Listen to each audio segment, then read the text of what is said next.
Guaranteed contracts. I wanted to bring this up because Justin Jefferson, news report that came out that he is in a situation right now with the Vikings where the Vikings would like to get a deal done. They've settled on a number that they both feel good about. Now the issue isn't so much the number as it is the guaranteed part of it.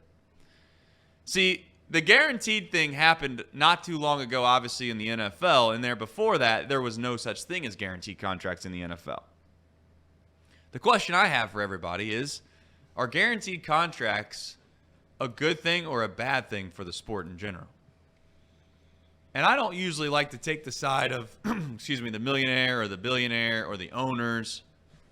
Although lately it seems like that's where I've kind of fallen to the side of. And that is, in what other industry in the world, what other job sector in the world can you sign an agreement that essentially could possibly allow you to get paid and you not work? And, oh, by the way, if you sign an agreement and you don't live up to the standards in which we've come to expect, well, that's okay too, because it's guaranteed, and regardless of how you perform, you still get paid. It seems as if in the NFL, owners are obviously more and more less likely to offer these opportunities up to the position that's outside the quarterback. But when you have superstars, they have leverage. There seems to be some fandom that obviously wants that player to stay. The owners probably get in a predicament where they feel like they have to maybe stretch what they would like to do into something that the player would like to do, and you find yourself into guaranteed contracts. I have to be honest when I say this. I hate guaranteed contracts. I like the principle of the idea that the player deserves the money and you can't cut them just because you don't want to do you want them to have an opportunity later in their career when they're still somewhat, serviceable, right? That makes sense to me.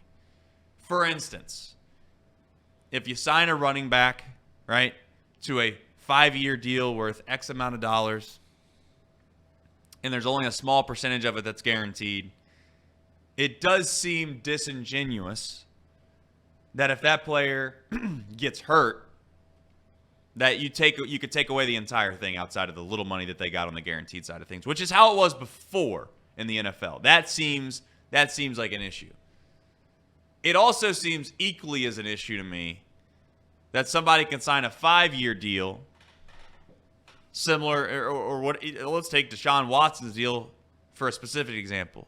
It seems crazy to me that it's fair that a guy like Deshaun Watson can make the same amount of money no matter what, regardless of how he performs going forward. And I get it. The team signed it. So kudos to the player. They deserve the money. But it also seems like it could take away the integrity of the game the more and more these guaranteed contracts are offered out. Because you're going to limit yourself on the back end of the opportunities of being able to go and sign players that can help your franchise moving forward. It would be nice to continue to have the NFL be very, very competitive year in, year out.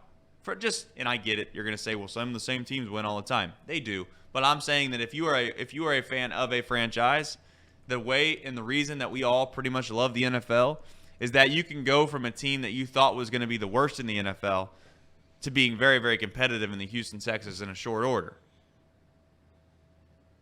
And the concern I have with guaranteed contracts are, at some point, you're now locking yourself into having disasters on the back end to where you're going to have teams, and again, dead cap is obviously already still a thing now, but I think dead cap would become way more of a thing, certainly, if there's guaranteed contracts. And on top of that, it turns into where there's going to be, and for lack of a better term, dead franchises for periods of time in the NFL now, because of guaranteed contracts specifically. Yeah, and one of the things, I don't want to go super crazy in depth into this conversation because I don't want to lose people, but there is a cap. There's a cap, and then there's a cash cap. And that's where your guaranteed contracts come into play for these teams.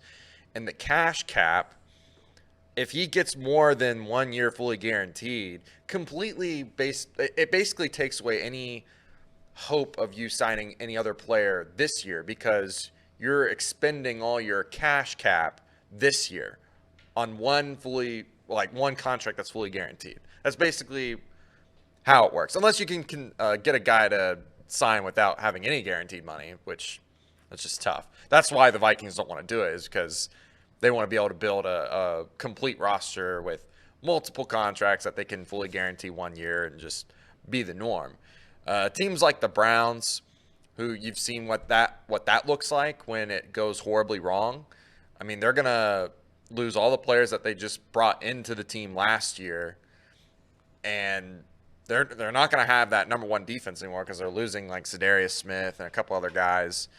It's just stuff like that. You don't want to – it's like an all-in move.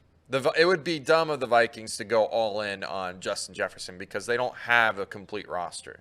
It'd be one thing if they had a complete roster and would go all in on a quarterback or one final piece if you're like in Joe Burrow's situation, right?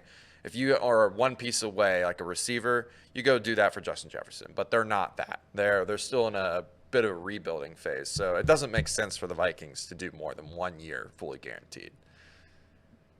The crazy thing that is the whole guaranteed, not guaranteed, I guess, that I'm going to ask, and I'm not suggesting that I'm on one side of the aisle exclusively. I'm more or less asking for feedback here, if anything.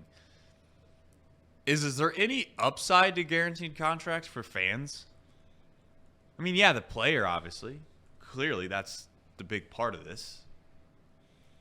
But it seems like Major League Baseball has guaranteed contracts. And the only way in which, again, that could come back to bite the franchise more often than it can bite the player. And my point to this is that as a fan, not that you want to root against the player and not that you want to be pro-billionaire, pro-owner, but you certainly don't want to find yourself in a position where it's come to the expectation that all of these big superstars, Jamar Chases of the world, are going to expect guaranteed contracts. And my point is that if it doesn't work out, the only one that has to lose is the fan, in a way. Yeah. If it does work out, then that's what you are going to get regardless. Right.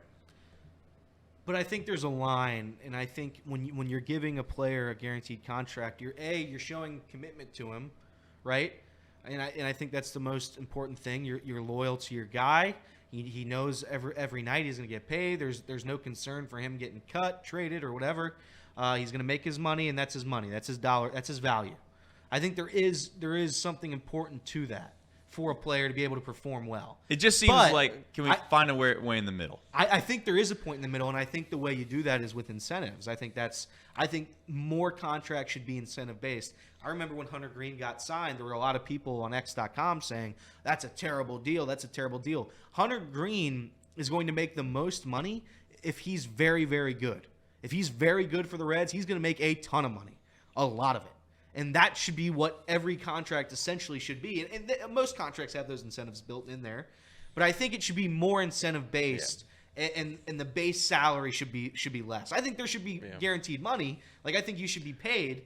But I don't think that what your guaranteed contract is, I don't think you should have that number every single year. It should be based on incentives. And then there's always greedy bastards, and that's why none of this ever works out. It's because one side of the aisle realizes they have leverage, so they utilize it to their advantage, and then you never get anything that's relatively fair. And it seems like in the world of business, which is where this ultimately goes, because Russell Wilson's a perfect example as to why the incentives thing could be a little bit worrisome.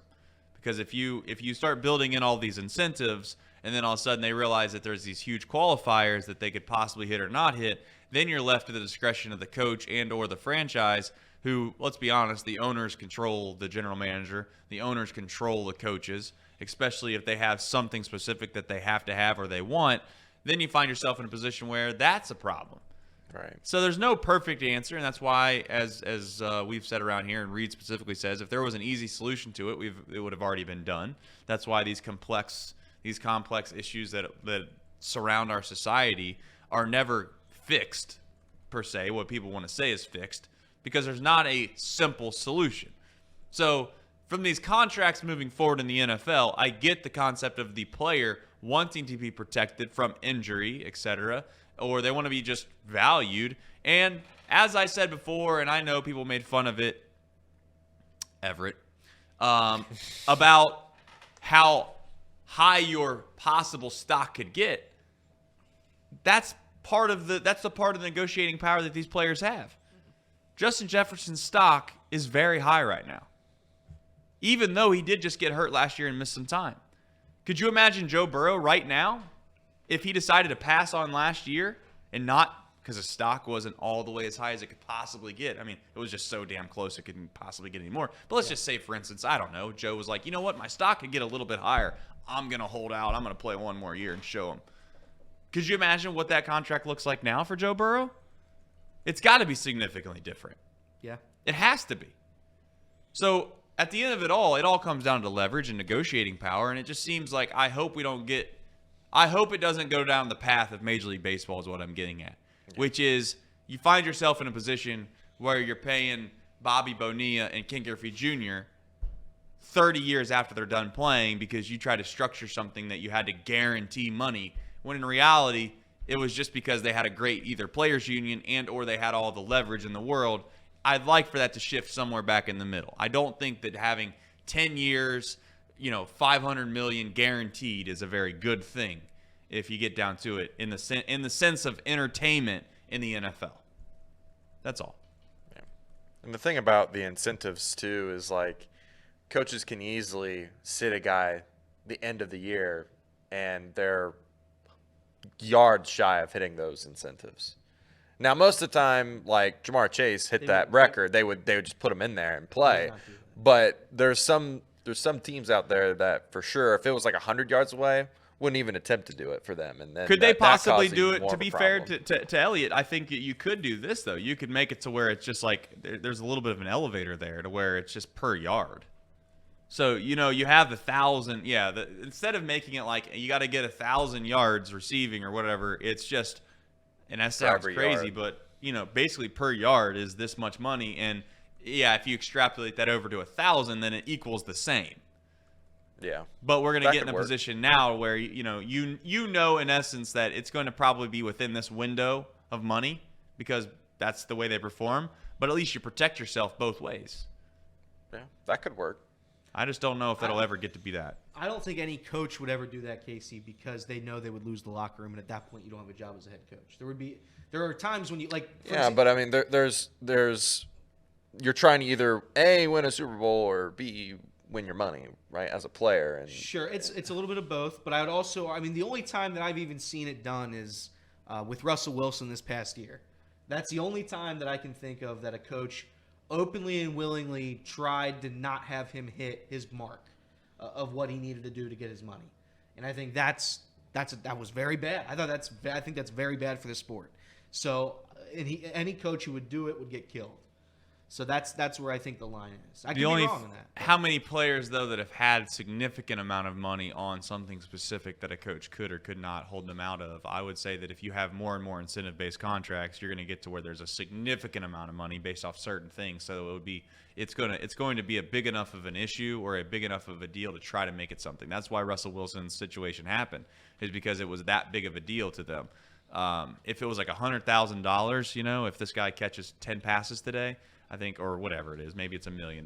My point is, I don't think that's as big of a deal.